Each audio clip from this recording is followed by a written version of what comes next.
Kalian pasti pernah mendengar tentang negara Uni Soviet, sebuah negara sosialis paham kiri yang mempunyai kekuatan dan kekuasaan yang sangat besar, hingga bisa membuat negara-negara barat seperti Amerika dan Inggris di masa lalu gemetar.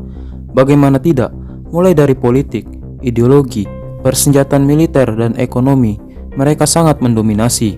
Namun ternyata, di balik semua kesuksesan Uni Soviet di era itu, dahulunya Rusia atau Uni Soviet ternyata pernah mengalami keterpurukan, di mana negara mengalami krisis ekonomi dan makanan, banyak yang menjadi gelandangan, pengangguran meningkat, kelaparan merajalela, kriminalitas meningkat, dan kondisi politik tidak stabil.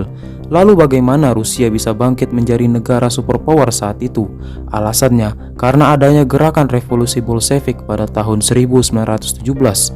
Kira-kira bagaimana revolusi itu bisa terjadi dan siapa yang memperkasai gerakan ini? Untuk mengetahui jawabannya, simak terus video ini. Sebelum menjadi negara republik, Rusia dulunya merupakan sebuah negara monarki yang dipimpin oleh raja yang bernama Raja Nicholas. Sebelum dia memimpin Rusia mengalami pergolakan politik dan sosial. Walaupun sebelumnya Rusia memang sudah sering mengalami pemberontakan dari kalangan masyarakat bawah, namun pada era ayahnya, dia lebih sering mengedepankan sikap represif terhadap pemberontakan, sehingga kerusuhan itu bisa ditekan.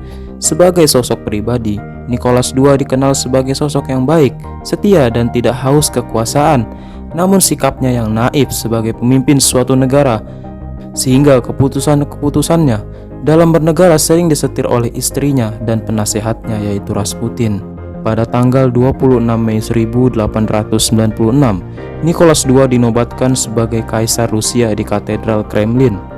Untuk merayakan kemeriahan pelantikan sang kaisar, diadakanlah pesta pada keesokan harinya di lapangan Kodinka.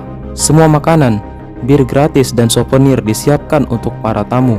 Namun saat itu, muncul sebuah desas-desus yang mengatakan kalau makanan di pesta ini kemungkinan tidak cukup. Ini mengakibatkan para tamu undangan berebut makanan dan souvenir, hingga mengakibatkan banyak orang terjepit, tersandung, terinjak-injak, dan tercekik di lapangan. Dari 100.000 tamu undangan diperkirakan ada 1.400 ribuan orang meninggal dunia dan 1.300-an orang luka-luka. Tragedi ini kemudian disebut sebagai tragedi Kodinka.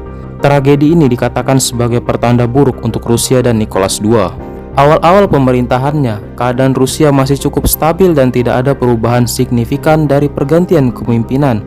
Gerakan-gerakan protes juga memang ada terjadi, namun tidak terlalu signifikan terhadap otoritas kekaisaran. Beberapa kerusuhan juga didalangi oleh Partai Buruh Sosial Rusia, sebuah partai berpaham Marxisme yang beranggotakan rakyat jelata dari kalangan buruh dan petani. Partai ini merupakan cikal bakal dari Partai Komunis Rusia. Keberadaan partai ini bersifat ilegal saat itu dan mereka dicap sebagai kelompok. Mereka bahkan diburu oleh polisi Okrana, sebuah badan intelijen negara yang bertugas memburu semua pemberontak untuk menjaga stabilitas politik dalam negeri. Untuk menekan gerakan revolusi ini, diam-diam Tsar Nicholas II mendanai sebuah surat kabar yang condong terhadap antisemit. Artikel atau surat kabar ini sering memberitakan tentang hal-hal rasis terhadap orang Yahudi. Berita ini membuat kemarahan rakyat bawah beralih ke orang-orang Yahudi. Berita seperti orang Yahudi yang melakukan ritual pengorbanan terhadap anak Kristen, menyalahkan orang Yahudi atas kesulitan ekonomi penduduk Kristen, dan menuduh Yahudi sebagai pemberontak yang mau menggulingkan kekuasaan Tsar. Hal ini membuat banyak petani-petani cepat naik pitam dan melupakan gerakan revolusi yang sering menyebarkan pamflet dan artikel tentang Marxisme. Puncak dari propaganda-propaganda ini menyebabkan terjadi kerusuhan spontanitas dari kalangan petani. Para petani kemudian melakukan pembunuhan, pembakaran, dan penjarahan rumah dan toko-toko orang Yahudi. Banyak anak kecil Yahudi yang dibunuh sebagai balas dendam atas rumor tentang pengorbanan itu. Hal ini menyebabkan banyak orang Yahudi meninggal. Namun, ternyata berita kerusuhan ini menyebar sampai ke luar negeri, menyebabkan image Rusia di kancah internasional menjadi tercoreng. Untuk menjaga image-nya, Nicholas II juga mengeluarkan pernyataan resmi di mana dia mengutuk keras para perusuh yang menewaskan orang Yahudi. Nicholas II saat itu juga menurunkan kepolisian untuk menekan kerusuhan di Kishinev. Walaupun penurunan personil terasa dilambat-lambatkan oleh pemerintah, Pada tahun 1904, perang antara Rusia dan Jepang pecah. Semua karena Jepang menyerang 3 kapal perang Rusia di pangkalan Arthur di Manchuria. Alasan Jepang menyerang Rusia karena saat itu Jepang ingin menguasai Manchuria dan Korea. Karena saat itu Manchuria dan Korea adalah sebuah kawasan yang kaya akan sumber daya alam.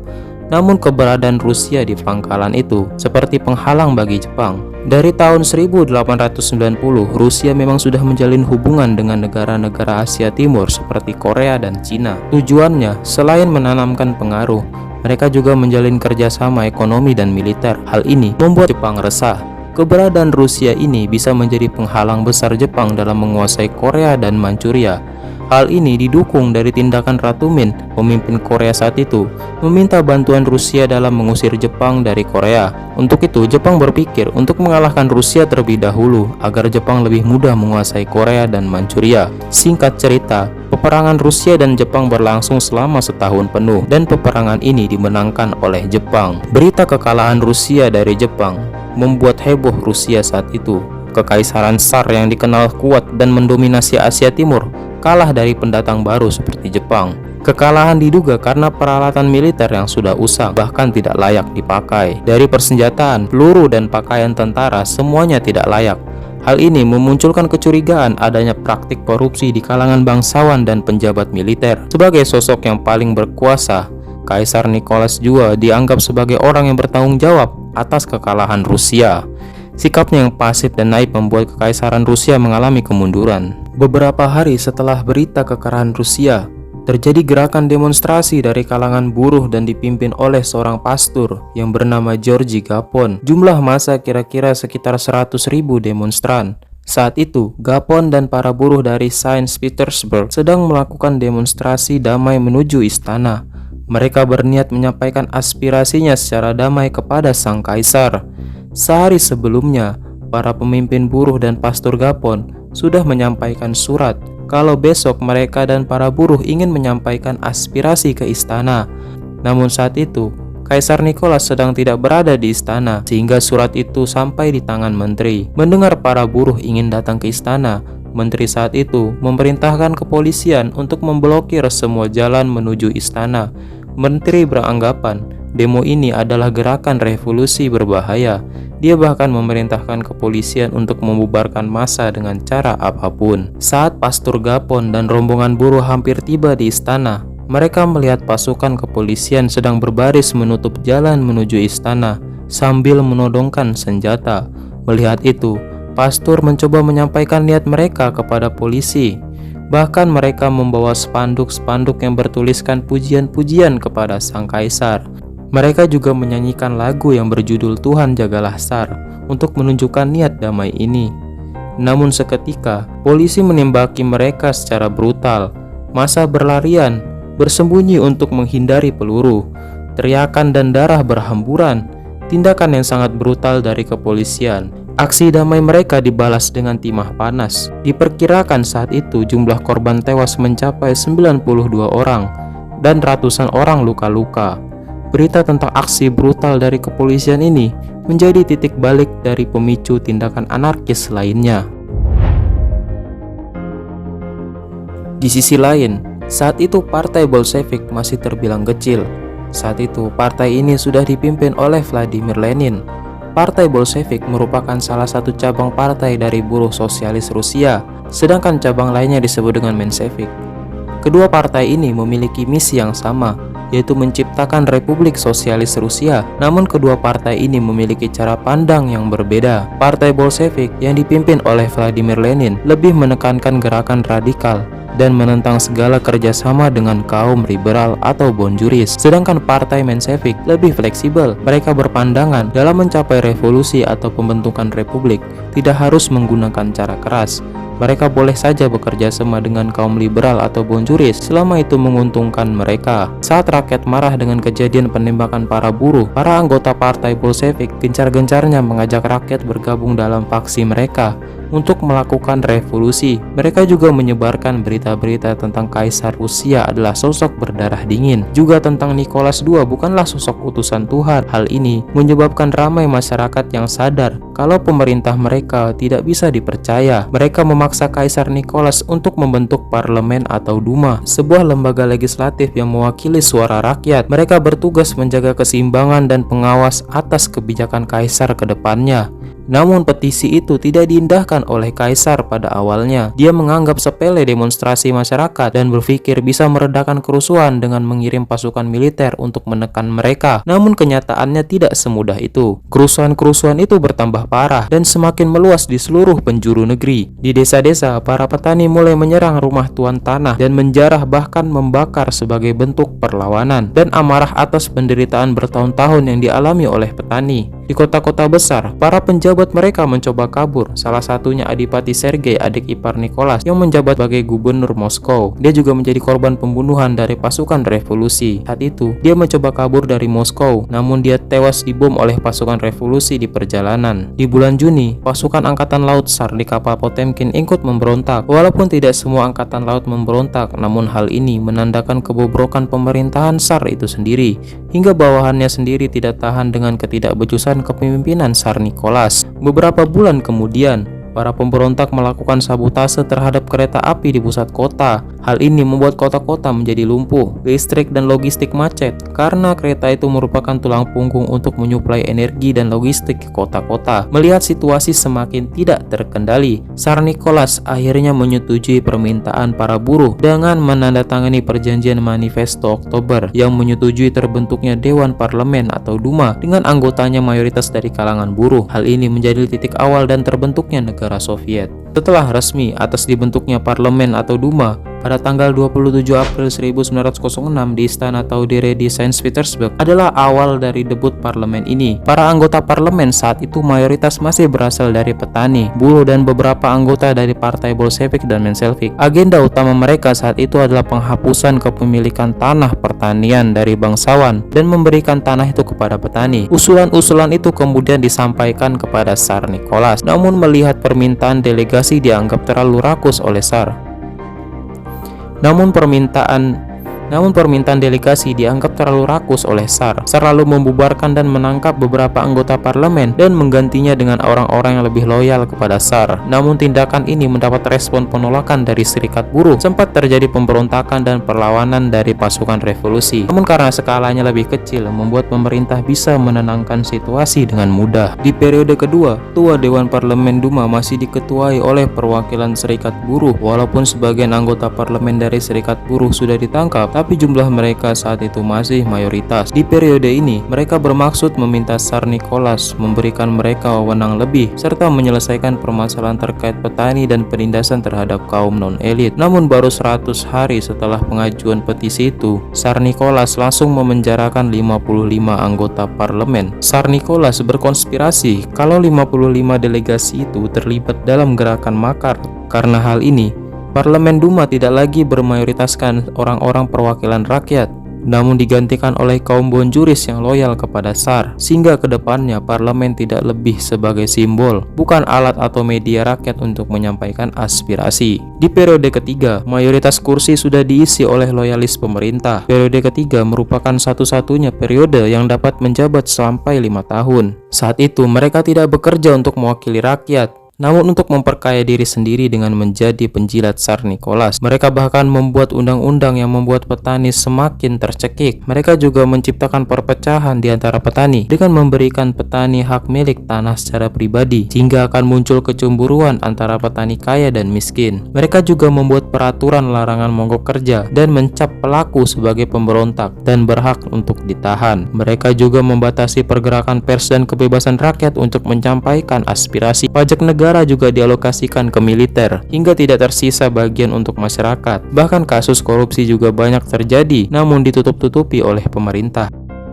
Pada tahun 1914, Perang Dunia Pertama. Semua ini terjadi karena seorang putra mahkota Austria dibunuh oleh nasionalis Serbia yang menolak Bosnia dianeksasi oleh negara Austria. Karena hal itu, Austria memberikan ultimatum kepada Serbia. Sebagai negara Slav, Serbia dipandang sebagai saudara Rusia. Sebagai rasa persaudaraan, para rakyat Rusia saat itu memaksa pemerintah untuk ikut berperang melawan Austria sebagai solidaritas bangsa Slavik. Namun yang menjadi permasalahan saat itu, Austria merupakan bagian dari aliansi negara kekaisaran Kekaisaran Jerman. Saat itu, Jerman merupakan negara besar dengan kekuatan militer 10 kali lebih kuat daripada Rusia, baik persenjataan, logistik, dan tentara. Jerman benar-benar di atas awan. Mengetahui hal ini, Tsar Nicholas saat itu enggan Rusia ikut campur dalam konflik Serbia dan Austria. Dia bahkan menganggap berperang untuk perasaan solidaritas antar sesama bangsa Slavik adalah hal bodoh. Bahkan, Nicholas saat itu terus mengirimkan telegram kepada Wilhelm II, sepupu jauh Nicholas yang merupakan kaisar Jerman, untuk mencegah Jerman ikut dalam perang Austria dan Serbia. Tsar Nicholas juga mengusulkan agar permasalahan antara Austria dan Serbia diselesaikan di pengadilan Den Haag. Namun Wilhelm tidak pernah membalas telegram dan saran dari Nicholas. Hingga pada akhirnya, pada tanggal 28 Juli 1914, Austria mendeklarasikan perang kepada Serbia.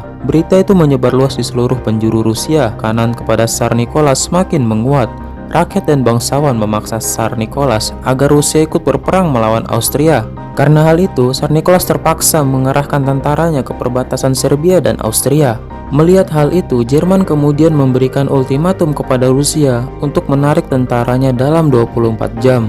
Kalau tidak, Jerman akan menyatakan perang kepada Rusia. Namun keputusan Rusia sudah bulat hingga pada akhirnya pada tanggal 6 Agustus 1914 Jerman mendeklarasikan perang kepada Rusia. Setelah beberapa hari Rusia berperang dengan Jerman, Rusia semakin terpuruk seperti pertemuan Teneber di mana pasukan Rusia diserang habis-habisan oleh Jerman, di mana seluruh tentara Rusia dimusnahkan, memberikan bayangan buruk atas masa depan Rusia.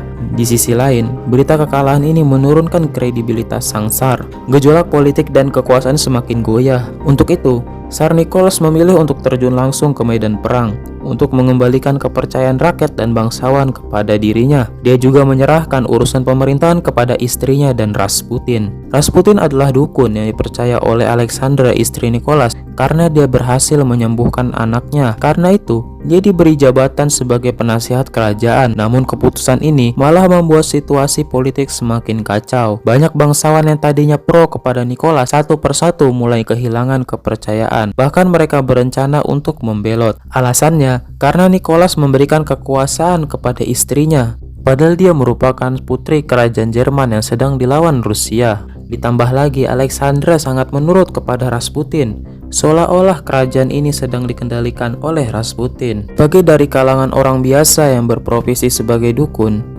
membuatnya sangat dipandang rendah oleh kaum bangsawan. Tambah lagi, Rasputin merupakan orang tak terpelajar, bahkan dia tidak bisa membaca. Selain itu, dia juga mempunyai gaya hidup yang suka mabuk-mabukan dan suka tidur dengan berbagai wanita. Dia bahkan dicap sebagai orang sesat oleh gereja. Sebenarnya, Nicholas tidak mempercayai Rasputin, bahkan dia cukup membenci Rasputin karena gaya hidupnya. Namun karena istrinya sangat mengagumi Rasputin, Nicholas tidak bisa berbuat banyak selain menurut kemauan sang istri. Selama Tsar Nicholas terjun ke medan perang, situasi kerajaan semakin kacau. Konflik internal sangat sering terjadi, seakan-akan kerajaan membusuk dari dalam. Semua semenjak kekuasaan dipegang oleh Alexandra. Rakyat-rakyat berdemonstrasi di jalanan. Kerusuhan dan kekacauan semakin masif. Walaupun sudah menurunkan polisi, kerusuhan tetap saja tidak bisa dibendung. Bahkan saat itu, kota-kota sudah benar-benar jatuh di tangan pemberontak. Rumor dan tuduhan tentang Alexander dan Rasputin muncul satu persatu. Bahkan mereka dikatakan menjalin hubungan asmara. Tidak tahan atas kekacauan, para bangsawan kemudian bersiasat untuk membunuh Rasputin. Tepat pada tanggal 17 Desember 1916, Rasputin dibunuh oleh Pangeran Felix Yusupov. Namun tindakan pembunuhan Rasputin ini ternyata tidak berpengaruh kepada stabilitas monarki. Kacauan tetap saja terjadi, kelaparan di mana-mana karena banyaknya petani yang dipaksa ikut berperang. Ditambah, semua logistik saat itu diprioritaskan untuk tentara, sehingga makanan menjadi sesuatu yang langka, dan tingginya pajak membuat rakyat semakin tercekik. Pada awal 1917, Rusia berada di ambang kehancuran moral. Sekitar 1,7 juta tentara Rusia tewas dalam Perang Dunia Pertama. Pada tanggal 23 Februari 1917 di Petrograd, kombinasi cuaca dingin yang sangat parah dan kekurangan pangan yang ikut menyebabkan orang-orang mulai menjarah toko untuk mengambil roti. Di jalan-jalan, spanduk merah muncul dan massa meneriakkan turunkan wanita Jerman. Semua orang muak akan keadaan negara yang semakin buruk.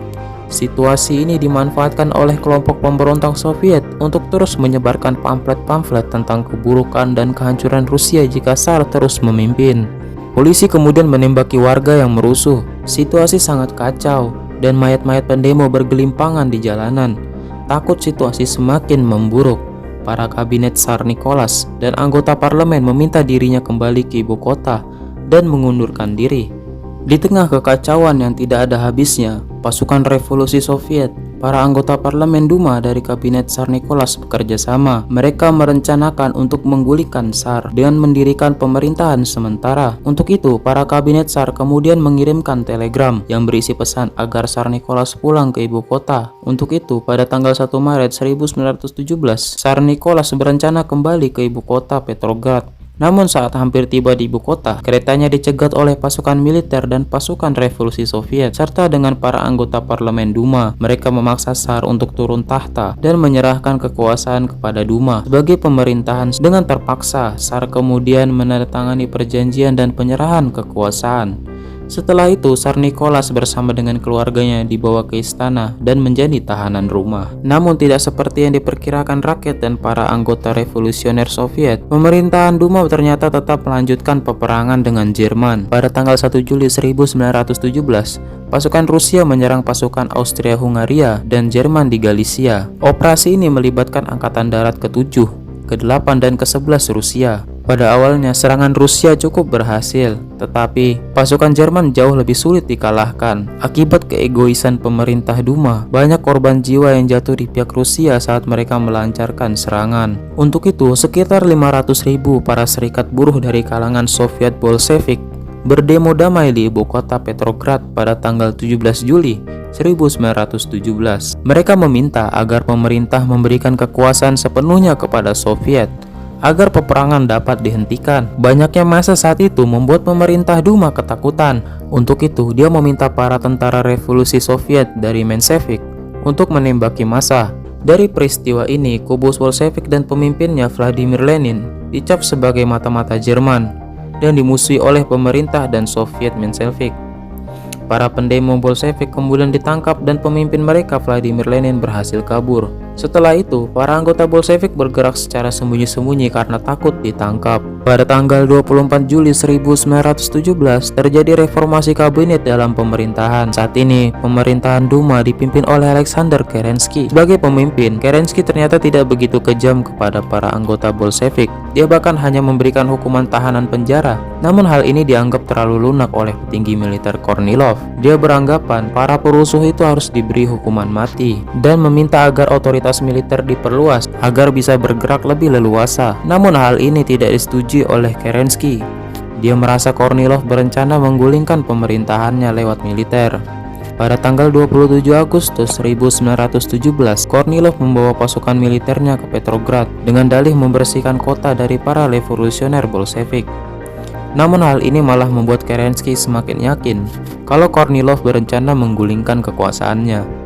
Untuk itu, Kerensky kemudian mencabut perintah penangkapan kepada anggota Bolshevik dan membebaskan semua tahanan serta memberikan mereka senjata dengan syarat mereka akan melindungi kota dari militer Kornilov. Hal ini membuat Kornilov berpikir Kerensky sudah berkhianat. Saat hampir tiba di kota Petrograd, para tentara Kornilov dicegat oleh pasukan Bolshevik. Mereka bernegosiasi dengan tentara Kornilov agar membelot. Mereka menawarkan kampanye anti perang Rusia dengan Jerman. Para tentara yang merasa lelah dengan peperangan terhasut dan berbalik mengkhianati Kornilov. Para tentara kemudian mundur dari kota Petrograd. Keberhasilan Bolshevik dalam mencegah terjadinya perang berdarah di jantung kota. Popularitas Bolshevik di masyarakat semakin meningkat. Jumlah pengikut mereka terus bertambah sejak itu. Ditambah dengan kampanye mereka tentang menghentikan perang, membuat rakyat semakin percaya kalau Bolshevik adalah satu-satunya yang bisa menyelamatkan Rusia dari keterpurukan. Pada tanggal 10 Oktober 1917, dalam rapat komite, Vladimir Lenin membakar semangat para rakyat dengan menyerukan revolusi menggulingkan kekuasaan pemerintahan sementara. Namun berita tentang rencana penggulingan kekuasaan ini diketahui oleh Kerensky. Untuk mencegah pemberontakan ini, pada tanggal 24 Oktober 1917, Kerensky memerintahkan pasukannya untuk melemahkan pengaruh Bolshevik dengan menghancurkan percetakan surat kabar Bolshevik. Setelah itu, pemerintah mengeluarkan arahan untuk memblokir semua segala media, baik milik Bolshevik maupun surat kabar dari sayap kanan. Semua staf percetakan ditangkap. Namun beberapa jam setelah kejadian itu, pasukan revolusi Bolshevik kemudian datang ke percetakan itu dan mengusir pasukan militer pemerintah. Namun tindakan pemerintah ternyata tidak berhenti di sana. Mereka kemudian memerintahkan untuk memblokade semua jalan keluar dari ibu kota. Pemerintah berencana untuk mengepung pasukan revolusi Bolshevik. Yang selanjutnya terjadi, pasukan revolusi dan tentara pemerintah terjadi bentrokan.